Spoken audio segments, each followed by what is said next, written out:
Allez, regardons un peu autour de nous. La chaise sur laquelle on est assis, l'air qu'on respire, tout, absolument tout, est fait de quelque chose. Mais c'est quoi au juste ce quelque chose? Eh bien aujourd'hui, on va explorer cette question fondamentale, qu'est-ce que la matière?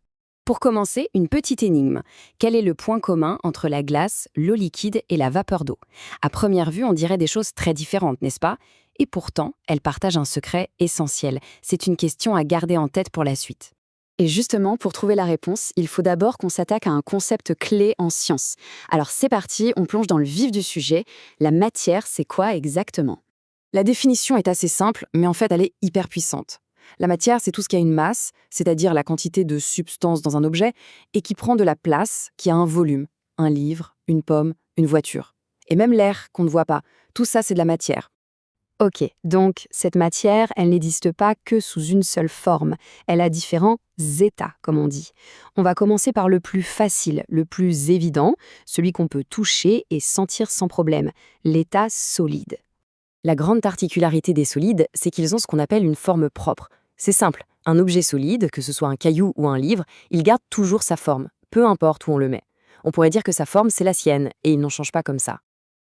Et ça, c'est une différence qu'on voit tout de suite. Un solide, comme ces galets, on peut le prendre dans la main, le tenir fermement.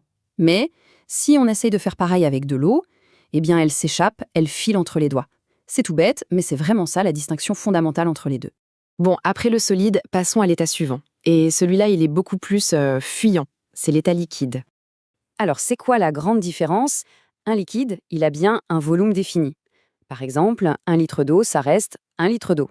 Par contre, il n'a aucune forme à lui. Il est en quelque sorte complètement adaptable. Si on verse la même quantité d'eau dans des récipients différents, sa forme change du tout au tout. Dans un verre, dans une bouteille, dans un plat, peu importe. Le liquide épouse toujours, mais alors toujours, la forme de son contenant. Et il y a une autre propriété des liquides qui est assez fascinante. On peut incliner le récipient autant qu'on veut. La surface du liquide, elle, si elle est au repos, restera toujours parfaitement plate et horizontale. C'est une loi de la physique, ça ne change jamais. Allez, on arrive au troisième et dernier état. C'est le plus mystérieux, le plus insaisissable, tout simplement parce que la plupart du temps, on ne le voit même pas. C'est l'état gazeux. Et pour bien comprendre les gaz, la meilleure question à se poser, c'est l'air qui nous entoure, est-ce que c'est de la matière? Pour que ce soit le cas, il faut qu'il remplisse nos deux conditions de tout à l'heure. Avoir une masse et occuper de l'espace. Alors vérifions ça. Et voilà la première preuve, toute simple. On prend un verre, on le retourne et on le plonge dans l'eau. Que se passe-t-il? L'eau ne rentre pas, ou très peu. Pourquoi? Tout simplement parce qu'il y a déjà de l'air dedans. L'air est piégé, il prend de la place, il occupe un volume, et donc il empêche l'eau d'entrer. Ok, donc c'est validé, l'air occupe de l'espace. Première condition, check. Mais, et la deuxième condition? Est-ce que l'air a une masse? Est-ce qu'il pèse quelque chose?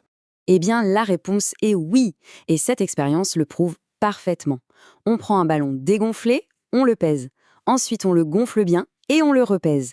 Et là, surprise, la balance affiche un poids plus élevé. Cette petite différence de poids, c'est quoi?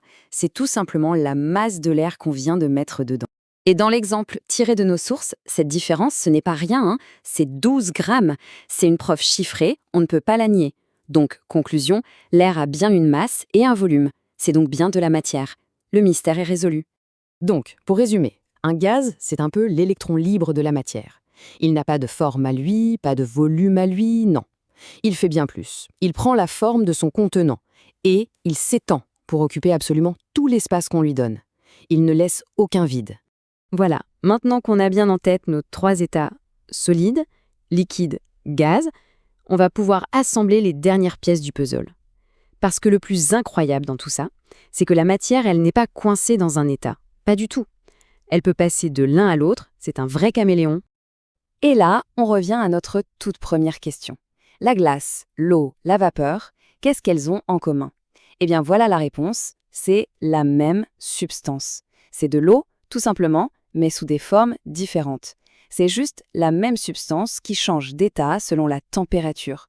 Solide, puis liquide, puis gaz, c'est un cycle qui n'arrête jamais. Et chacun de ces changements porte un nom bien précis.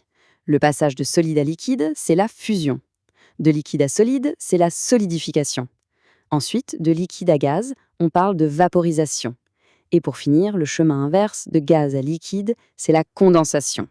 Ce tableau, il résume tout ça à la perfection. Le solide, il a sa propre forme, point. Le liquide, non, il prend la forme de son contenant. Et le gaz, lui, il va encore plus loin, il occupe tout l'espace qu'on lui donne.